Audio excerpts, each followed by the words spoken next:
Alright, Bismillah ar-Rahman ar-Rahim.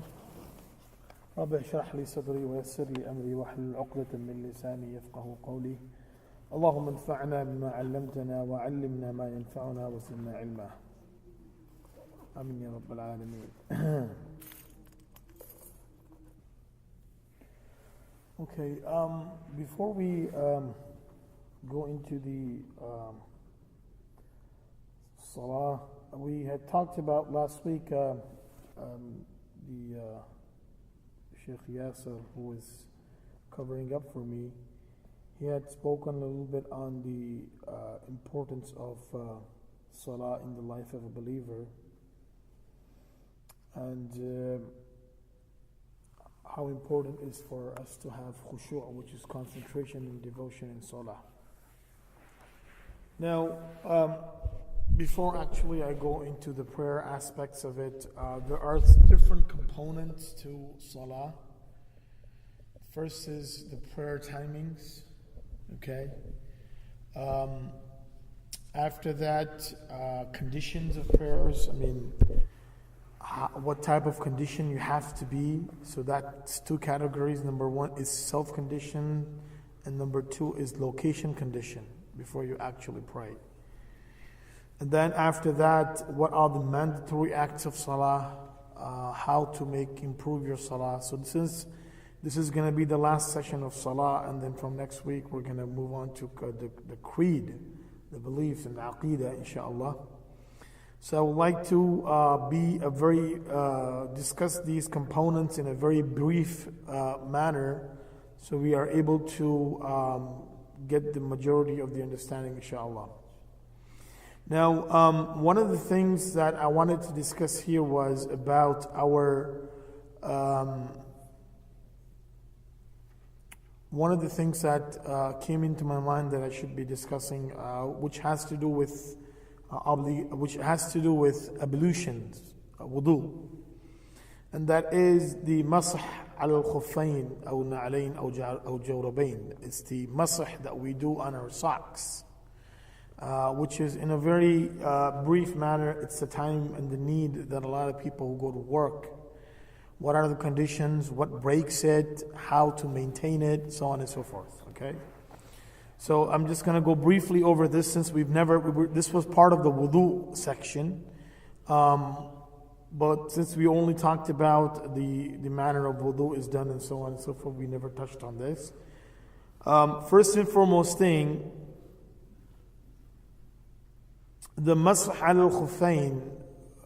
See, in Arabic, there is a different translation that is given to socks, okay? So there are different categories of socks. One category is called the khuf. Now, khuf is a special type of socks which is made out of leather and which can hold water in it. So it's like a sock that doesn't fold. So when you take out, they stand up like the boots. Okay? They stand up like the boots. And it can be used to even pour water in it. So when you put water inside, you can hold it. Okay? So the famous narration in Sahih al-Bukhari, which this person this woman, she was feeling thirsty. She came and she found a well. She went inside the well. She took the water and drank. And then after that, when she went up to come out from the well, she saw a dog feeling thirsty and licking the moist dust that was on the floor. So she felt that this dog is very thirsty. So let me go and take care of it. So she went down to get the water again. So she didn't have a vessel to take water in. So what did she use to bring the water in? So the hadith says she brought the water in khuf, right? That's what the narrating of the hadith is. So understanding the wording of khuf is basically, if you take a cotton socks and you put water in it and you bring it back up, you're not going to have anything left over in it, right? So it has to be a sock that can contain water, okay? So that was a special type of socks that was used in those days.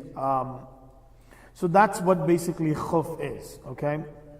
Now, the second translation of the socks is jawrab in the Arabic language. Jawrab is regular socks, which we usually wear, okay? Now moving forward is the order of the Quran is Allah Azza wa Jalla says that, O believers, when one of you stand up for prayer, إِذَا قُمْتُمْ إِلَى الصَّلَاةِ, when you stand up for prayer, فَاغْسِلُوا وُجُوهَكُمْ, wash your face, وَأَيْدِيَكُمْ إِلَى الْمَرَافِقِ, wash your hands up to your, including your elbows, وَامْسَحُوا بِرُؤُوسِكُمْ وَأَرْجُلَكُمْ إِلَى الْكَعْبَيْنِ. Okay, and then you can do masah on your head and then also wash your feet. So to understand this, the order of washing certain part of the body in wudu is mandatory and is being explained through the Quran. Okay? So now when you have a ruling of the Quran, to overpower that ruling or to overtake that ruling, you need to have a ruling which is similar, as authentic as the Quran, or similarity in authentication of the Quran. Okay? And that's how the system works. So there is a ruling in the Quran. Now you're changing that ruling into something else. What is this ruling you're changing into? That instead of washing your feet, you should do masah on your feet. You should do masah on your socks. So that's completely changing the rule of the Quran. So how are you going to change the rule of the Quran? So either it has to be another verse that's stating that the first rule is omitted before you go into the second rule, okay? Or you have to have a saying of the Prophet ﷺ which is as authentic as the Quran, okay? Now what I mean by saying as authentic as the Quran, because the hadiths of the Prophet ﷺ, there are different categories according to the time and narration and people who narrate the hadith and the various chain of narrations. So the category of hadith which is considered as authentic as the Quran is called hadith mutawatir. Right? Hadith mutawatir, tawatur means basically continuous. Continuous. This is what tawatur means. Continuous. Okay? So now, when we want to take something, when we want to overrule the ruling of the Quran, you need to have hadith which is mutawatir. And hadith mutawatir is basically something which determines the obligation of an action. That this action is obligatory. How would you know that this is obligatory? Because of hadith mutawatir. For example, praying 2 rak'ah in Fajr Salah.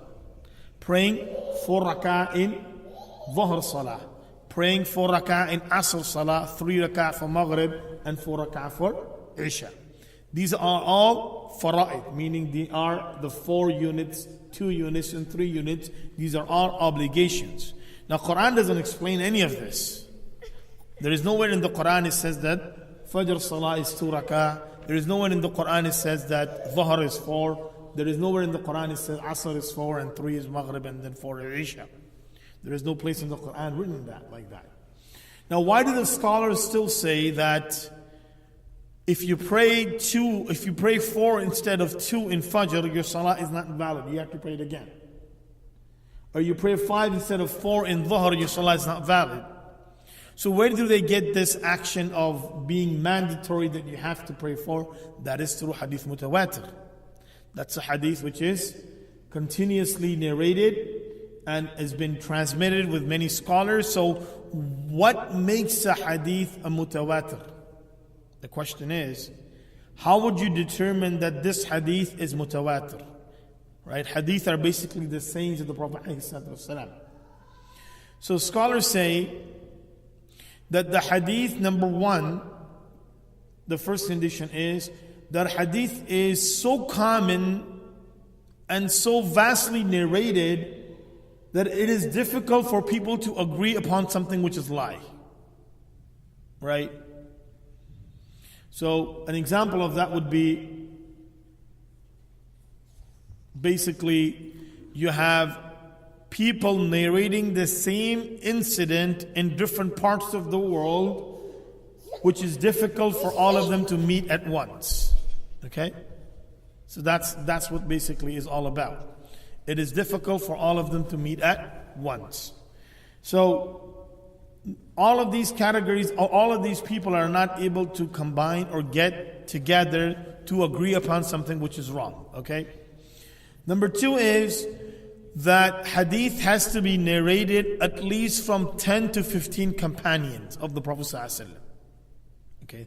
The first condition is it is difficult for all of them to agree upon something which is lie due to being spread out, number one. Number two, being in different parts of the world and they're narrating the same incident. Okay, this number two is at least that hadith needs to be narrated by 10 to 15 companions of the Prophet ﷺ. And then there are some other rules and regulations to that, but we're going to stick to these two because these are the two common ones. Okay. So, as I was mentioning, to overrule the ruling of the Quran, you need to have a hadith which is this type of a category. Okay. Now, hadith about performing masah, performing wiping over the socks. It's narrated by at least 30 companions of the Prophet ﷺ. So that's why this hadith is considered to be mutawatir, which can overrule the ruling of the Quran. And what's the overruling of the Quran? The overruling of the Quran is to wash the feet. So you're not washing the feet anymore. You are wiping over your socks. Okay. So as far as the khuf is concerned, all the scholars agree upon that khuf can be used for wiping over the socks. Okay, so if you have khuf on, then it's fine.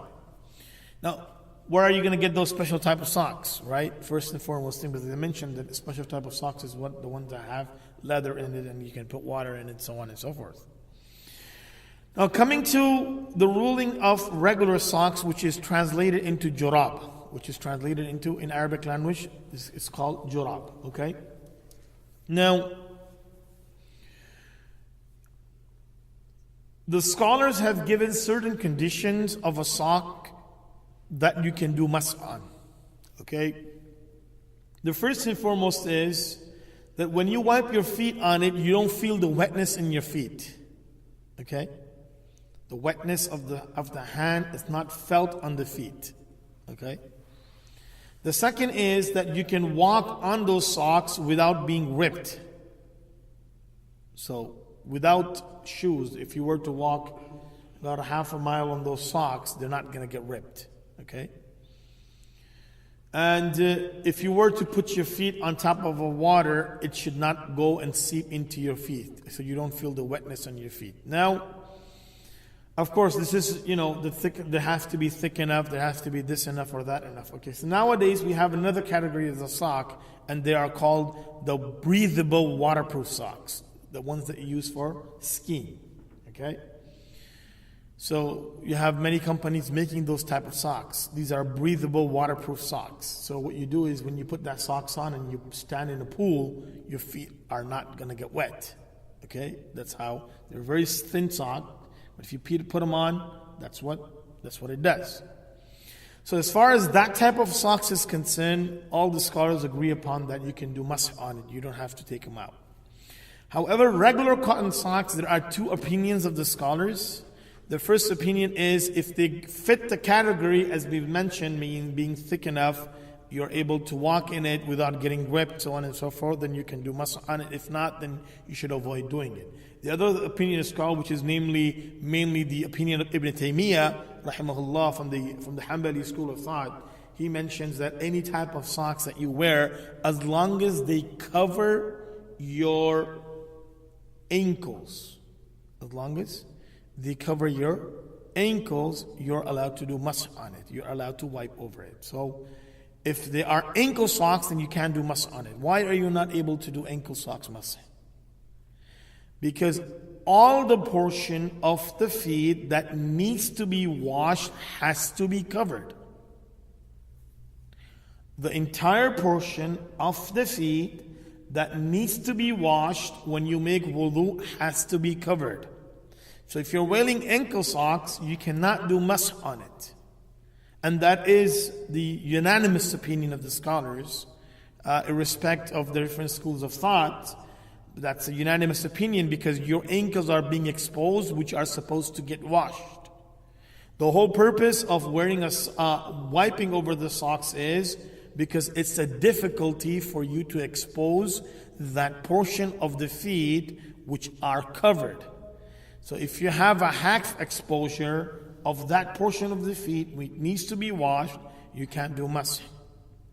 Similarly, if your socks are ripped to an extent that the rip is 3 small toe length, so you have, like the rip is big enough to expose your last 3 toe of your feet, that type of a rip is not acceptable for masah. So you gotta take out your socks before you do masah. Okay? Otherwise your masah is not gonna be valid. Can I ask a question? Yes. So it sounds like the Hanbali and Shafi position is the same. Yeah. The Hanbali and the Shafi'i position in regards to wiping over the socks. The only difference of opinion is, and then there is also another opinion, one statement, one opinion of the Hanafi school of thought. One opinion of the Hanafi school of thought do accept that you are able to do masah on the socks as long as they are covered and none of the part which is supposed to be washed on the feet are exposed. So now, this is just the explanation in regards to why it was needed, so due to convenience. Okay, number 2 is this was basically an overruling of the rule of the Quran and is narrated by many of the narrations of the Prophet many of the companions of the Prophet sallallahu alaihi wasallam. Okay, now we're just going to quickly go through the condition of doing masah on the socks. Okay, first and foremost thing, before you can use your socks to do masah on, you need to put them on in a stage of wudu. If you have put your socks on without wudu, then you cannot use those socks for masah. So you have to be in a stage of wudu before you put your socks on. Now, if you are stationed, your duration is 1 day and 1 night. And if you're traveling, your duration is 3 days and 3 nights. When would this time begin?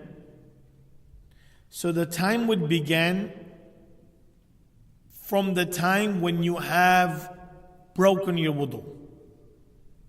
Okay. Now there is another opinion that the time would begin from the time you did your first masah. But since it's a matter of the validity of your salah, you should use the most cautious opinion. Because if you use the second opinion, there is a possibility of you might pray your salah without wudu. So that's why they say when it comes to the matter of your obligation being performed or not performed, use that opinion which is more cautious, which has the more cautious approach. So for example, you made your wudu, now you put your socks on. Alright, so let's say you took a shower in the morning at 8 a.m., you put your socks on, okay, now you're traveling. You went out of the house, you got to the airport, and let's say when you got to the airport, you used the bathroom. Okay, at noon you used the bathroom, and then but you still haven't prayed. You're not gonna pray your salah until the time begins, which is 1:15. Okay, so you use the bathroom, you continue with your travel, you got to your destination, let's say at 4 p.m. Right? When you got to your destination at 4 p.m., at that time you decided to make wudu and pray your salah of dhuhr and asr. So you made your wudu, you did masah on the socks, and then you start praying your salah. So now the debate is 3 days after when your masah on the socks breaks, are you going to take the time at noon which you use the bathroom, or are you going to take the time of 4 when you did masah? That's the whole debate is about, okay? Are you going to use the time which is the noon, or you're going to use the time which is at 4 when you prayed your salah, when you made your wudu.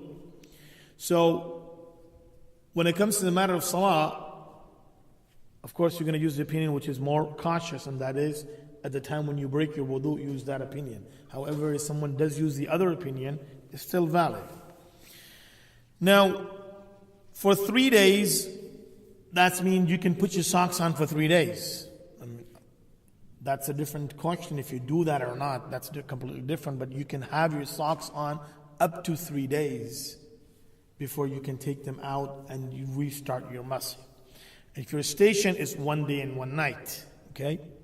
So let's say if you had used the bathroom 12 today, noon at today, tomorrow at noon your masah will break. So when your masah is broken, then what do you need to do? You need to just take out your socks. If you are already in a stage of wudu, you take off your socks, you wash your feet, you put your socks back on, that's another day started.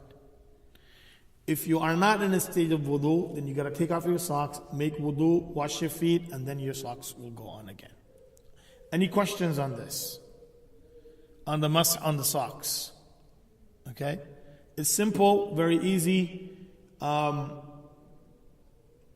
pretty much just, and then the masah would be basically, you're going to do it on top of your feet, starting from your toe, making a line up to your ankle. Okay? Starting from your toe, making a line up to your ankle. Use the right hand for the right foot, left hand for the left foot. Yes? No, just wet. Wet. You don't need to put water on it. No, just wet your hand and just make a 3 line. It's going to be 3 fingers, starting from your toe up to your ankle. Starting from your toe up to your ankle. Yes, go ahead.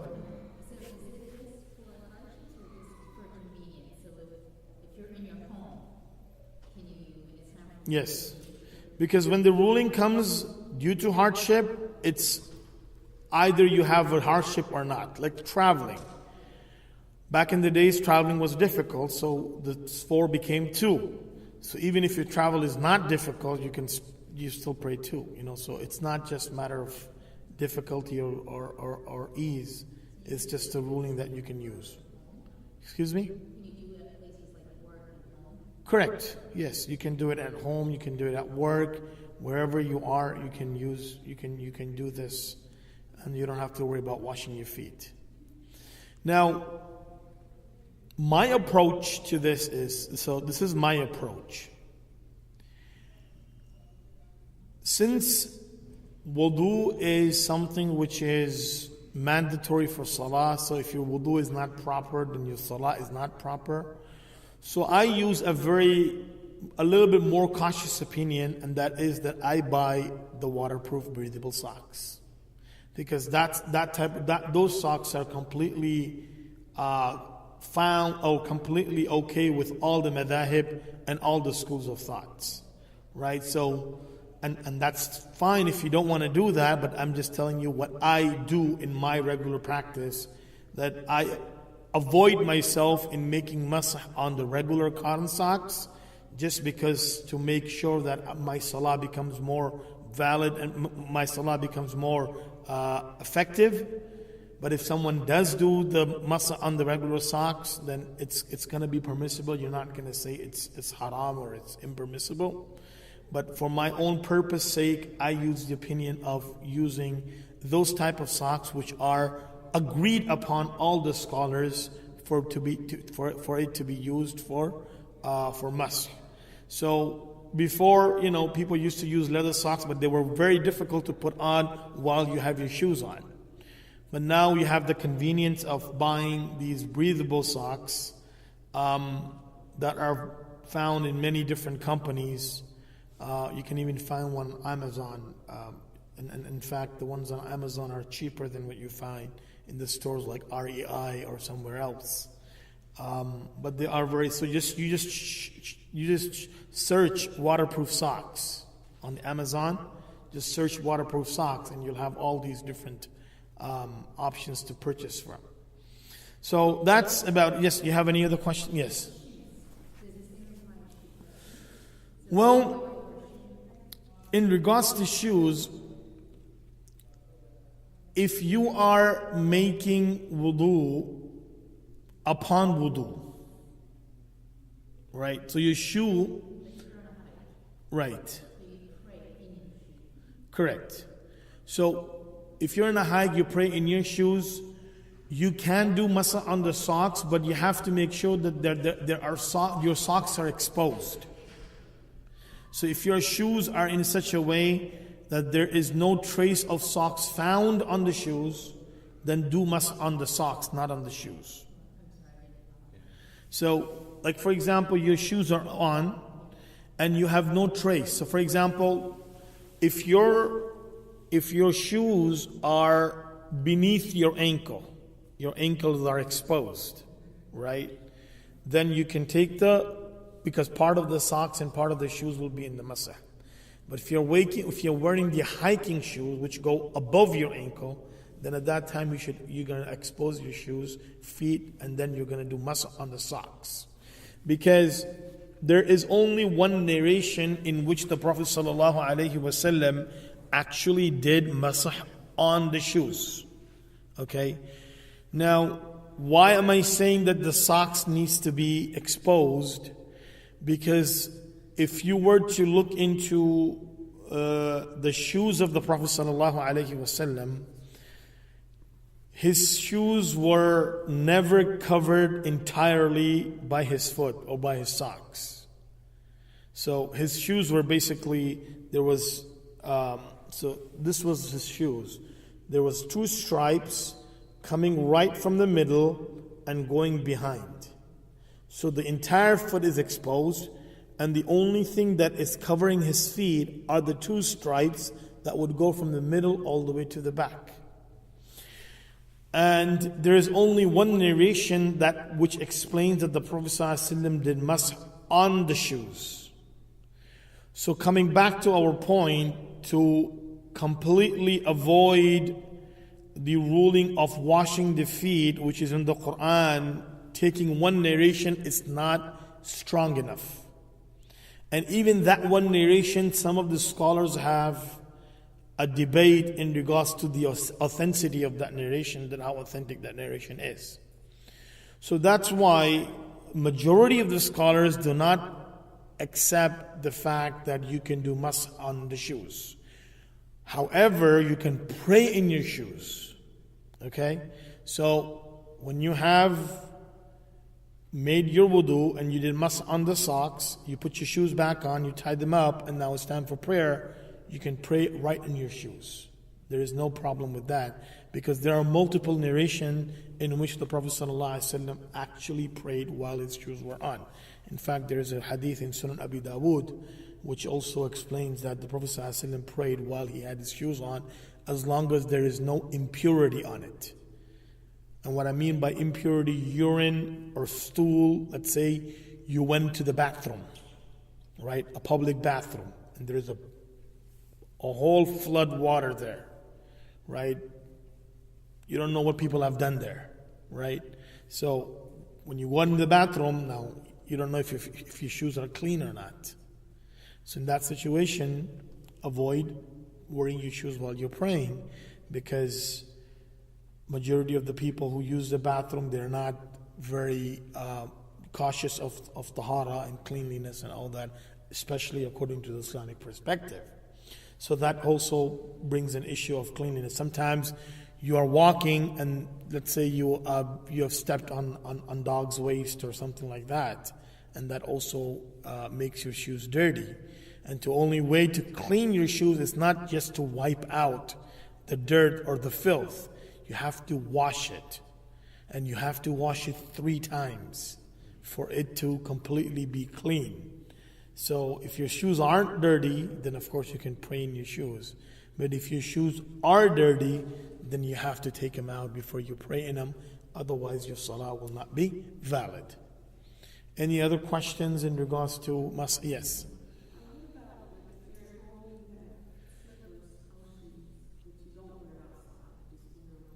You can pray in them. You can pray inside with those shoes on. House shoes. Yes.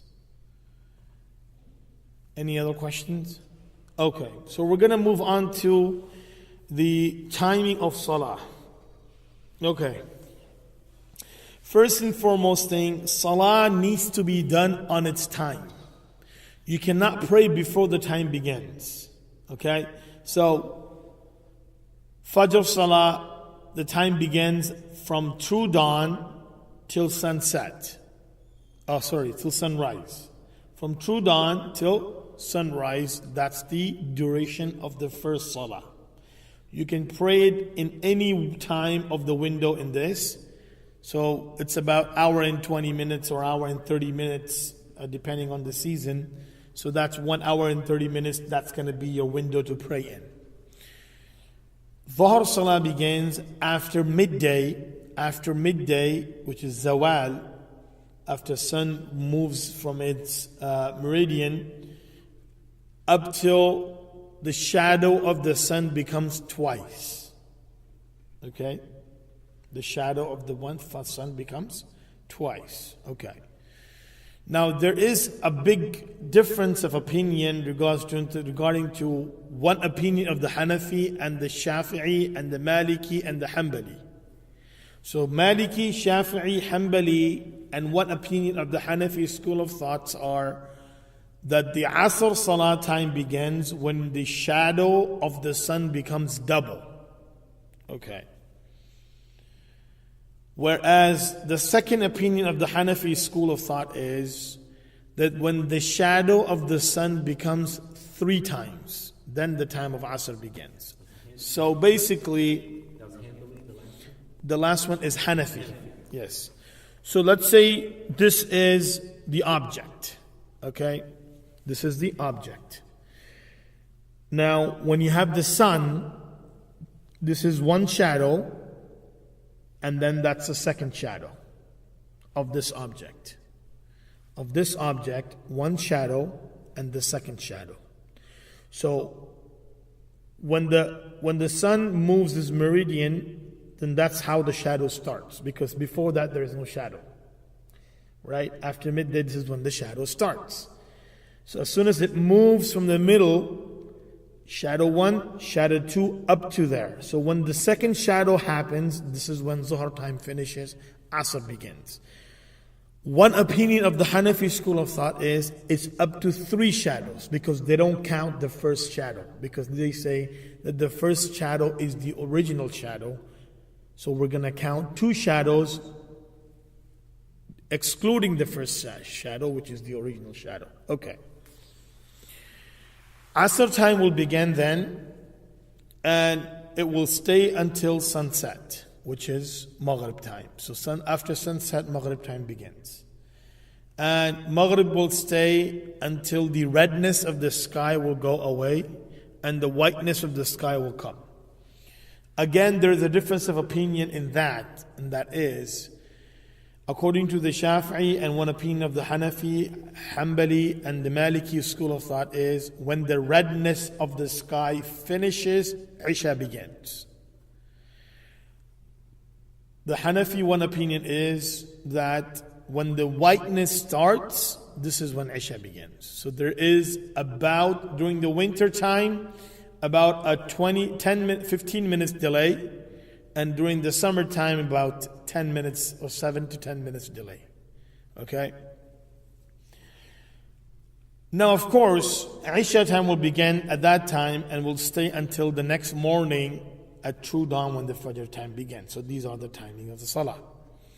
Now, we don't actually go and look at the sun each time when the Salah begins. We just follow the calculation of the timing, which is much more easier. Okay, so you have the phones, you have other types of electronics that gives you an adhan, that gives you a notification that Salah time has begun, so you can pray in it, and that's fine. That's what you can use. There is nothing wrong with using that type of sources for determining the time of Salah. Okay, so now this is basically the overview of the timing of Salah. Moving on to the condition of Salah. Okay. So anybody has question in regards to the timings? However, in these timings, it is praiseworthy, or if it is preferable, to pray your salah immediately when the time begins. The early time, yes. Every salah is good to pray as soon as the time begins. But you have the window of, all that time. However, for Maghrib and for Maghrib, it is to pray earliest possible. The more you delay it, it becomes more, it becomes dislike, okay? But you have the time to pray till Isha time begins. All right, so Maghrib, so that's about, after sunset, it's just about an hour and 15 minutes or so. So right now, 7:24 is Maghrib time, and 8:40 is Isha time. So it's 1 hour and 20 minutes, about 1 hour and 20 minutes or so. Yes. In some parts, like in the Midwest, we're actually going to be close to 11 p.m. Correct. Is it permissible? I'm thinking of some people who just have a naturally an early bedtime, like they're 9 to 10, just to get out for work the next day and do that. Is it permissible to pray, or when Salah gets so late like that, is it permissible to? Okay, so this is what basically happens. Some of the, like you talked about the Midwest, in the summertime, Salah gets very late, and especially the challenge comes in when you have the time of Ramadan. So, in this regards, you see the timing of Salah is based on observation. Okay? Now, when ISNA decided to do their calculation for Salah, right, and that's one of the calculation method that is used in the North America, is the ISNA calculation of Salah. When they decided to do the calculation of Salah, they did not go into each town and each city to do the observation. They just made Salah according to the calculation of the sun and the moon and the sunset and the moonset, okay? Now, people living in that area, they observed something else. They observed something different. So, once this difficulty comes in, like the one that you have just mentioned, at that current junction, the scholars of those areas are going to sit and they're going to look into this matter to see what can be the earliest someone can pray his Isha Salah. Right? And they mentioned, because of all this, how the horizon changes and all that stuff, this is how the Salah timings are determined. So that's what they look at. What's the earliest you can pray your Isha? So some of the places, they have determined that the Isha time begins 45 minutes after Maghrib time has ended. So Maghrib time starts around 9, so they pray the Salah at 9:45 or 10 o'clock. Okay? The general timing is 1 hour and 20 minutes, or 1 hour and 15 minutes, right? Or even 1 hour. There are some places, like in towards New York and upstate, where they have that difficulty. They have reduced the time into 1 hour. So 1 hour after Maghrib Salah, you can pray your Isha Salah. Up in Seattle, I know there's a masjid that does 45 minutes after Maghrib. So 45 minutes after Maghrib, because Seattle is the area where, it's all the way on the other. So in the summertime, it becomes very difficult. Isha time begins around 11:15, 11:30. By the time they're finished with the Taraweeh, it's like 1 a.m. And then they have to start the suhoor at 2 because dawn is at 3. Right? So it becomes very difficult for them to go and do all of this. So they just start 45 minutes. So yes, to your question is, but that needs to be determined on the vast majority of the scholars living in that area, looking at the situations and conditions of the ummah. It's not going to be just one individual's decision that they can pray their salah early or not. Because you are going away from the majority, or you're going away from the opinion of the majority, so that needs to be done on a determination on the basis of the scholar living in that area. Yes. As an individual, say No. The opinion that I'm there, as long as it's 45 minutes. Correct. And if that area of the scholars have decided, then of course you can do it. If you just have to know about it, that the scholars have decided in that area that they are, that opinion does practice. So of course at that time you can practice that opinion. Now, does that same rule apply if you're, let's say, in Anchorage, Alaska? I was up there once before I went to school. It was light all day long at the time of year that I went. I wonder how they. So there are people like, Norway is a country in summertime. Some of the areas of Norway, the sun never sets. Right? So what are you supposed to do? How are you supposed to determine your prayer? So, see, what makes Salah obligatory? That's the question in hand. Right? That's the question in hand. What makes Salah obligatory? It's the time. When the time comes in, you gotta pray. If the time never comes in, you don't have to pray. Correct? The time is the factor which makes a salah obligatory. Okay? Because salah is not fard upon you. For example, tomorrow's fajr is not fard upon you right now. When the time of fajr comes in, that's when your salah needs to be performed. So time is the one, when the time comes in, that's when the salah becomes obligatory. So that's why if a person, God forbid, dies before the Fajr time begins, he won't be held accountable for Fajr tomorrow. Similarly, if a woman goes into her cycle before the Fajr time begins, then she doesn't have to pray the Fajr. Because the time was not there for the obligatory of Salah. So the Salah never became obligatory upon you. So taking that factor, some of the scholars say that those people who do live in such an area where Isha time never comes in, they don't have to pray. There are opinions of the scholars, they say, well, Isha time never passes your horizon. So if it doesn't pass your horizon, you don't have to pray. Okay? The other opinion of the scholar is that when you come up to a time so that's basically understanding the logic and putting into perspective. So the theologians from this aspect say that since the time never comes in, you don't have to pray. There is another opinion who take the approach, this theologian takes the approach of tradition over reason. Because the time is the reason of Salah becoming obligatory. So the scholars who go through, the theologians who go through reasoning, they don't make the Salah obligatory upon people. And there are scholars who are with that opinion.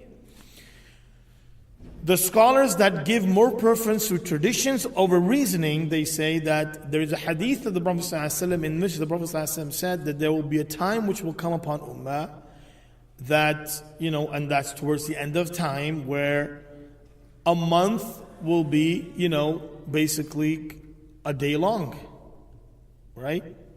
A week will be a day long, and a month will be a week long. So the companions said to the Prophet of Allah, if that time does come, how do we pray our salah? I mean, the whole week the whole month is made into a week, and a whole week is made into a day. So in one day, are we going to pray salah for the whole week, or are we just going to pray salah of that day? So the Prophet ﷺ said, no, at that time you're going to calculate. Right? You're going to calculate the timings. So the scholars say that those people who live in certain areas, they are going to calculate upon the most closest city or country that has the actual time of salah coming in. Okay? So coming back to your question is, when there is a situation where Isha time becomes so late, some of the scholars say, you take the most closest country to you or the city to you where the Isha time becomes early, and you practice on that. Okay? So that's the second opinion of the scholars, those who give tradition over preference over reasoning. And those who say no, reasoning is more important than tradition, then they actually go into the factor of salah time doesn't come in, so no obligation. Nothing to make it obligatory came in your way, so nothing is obligatory upon you. Okay? Similarly, just going back into that.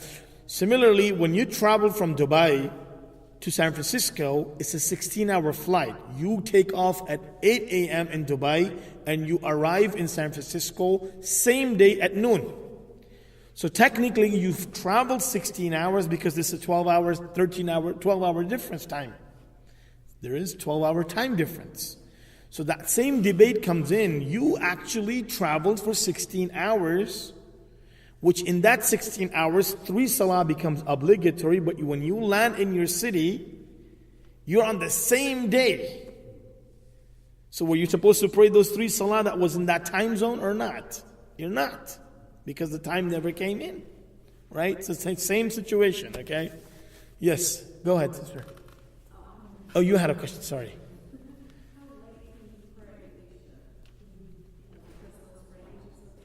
Okay, so it is preferable to pray your Isha before midnight. And to delay over midnight, it's considered disliked. And this dislikeness can be omitted if you have a reason to delay. Okay?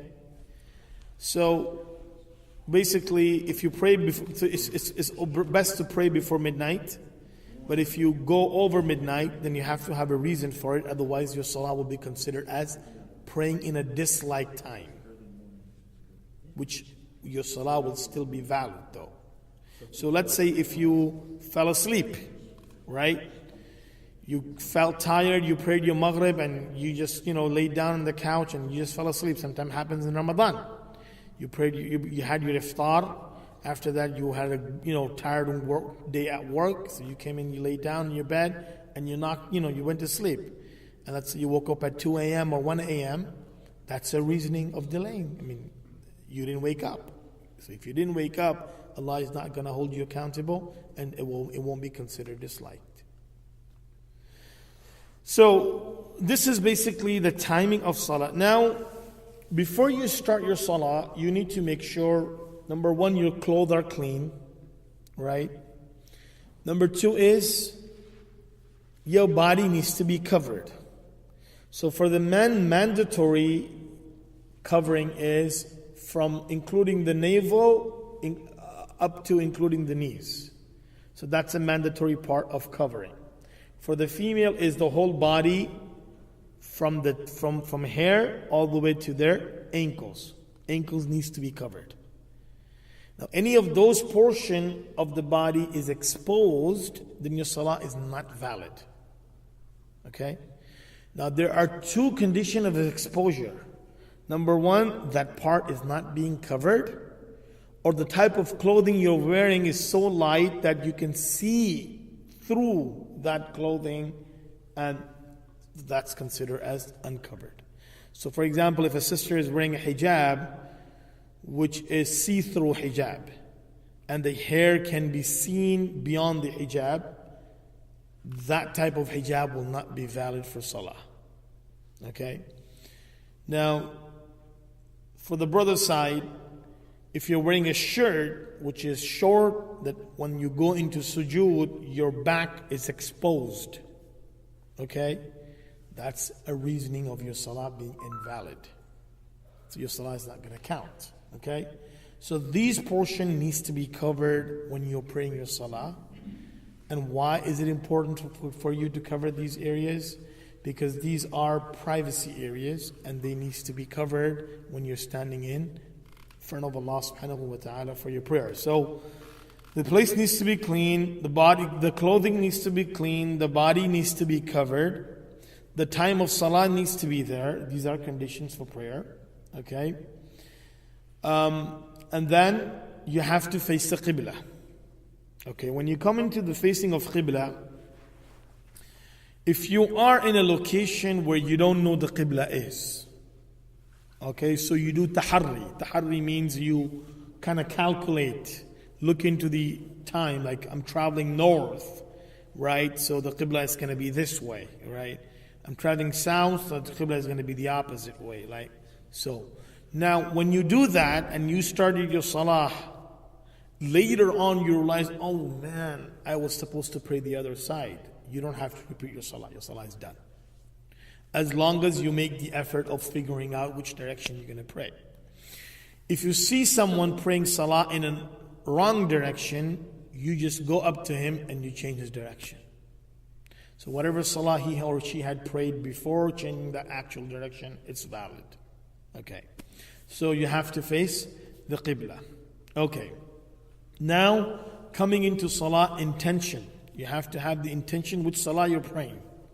You can't be just, so let's say if someone is praying his Asr and you stand behind him and I'm going to pray my Dhuhr. No, it's not going to count because he's praying Asr, you're praying Dhuhr, it's not going to count. Your intention needs to synchronize.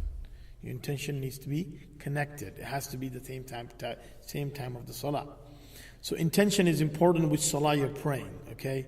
If you started off with the intention of Dhuhr and it's the time of Asr, so you are thinking, okay, I'm going to pray Asr and make the intention of Dhuhr, your Asr will not be valid. So intention is mandatory for Salah.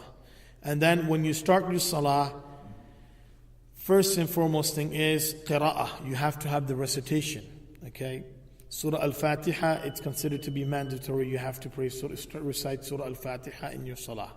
And after Surah Al-Fatiha is at least minimum 3 verses of any ayah of the Quran. So small 3 verses are considered to be mandatory for your Salah to become valid. You have to have ruku in Salah, sujood in Salah. These are all mandatory action in Salah. So qiyam, standing position. Qira'ah, recitation. Ruku', going down in ruku', touching your knees. And then sujood, going into prostration. And the last one is sitting position. Right? These are all mandatory action of Salah, inshallah.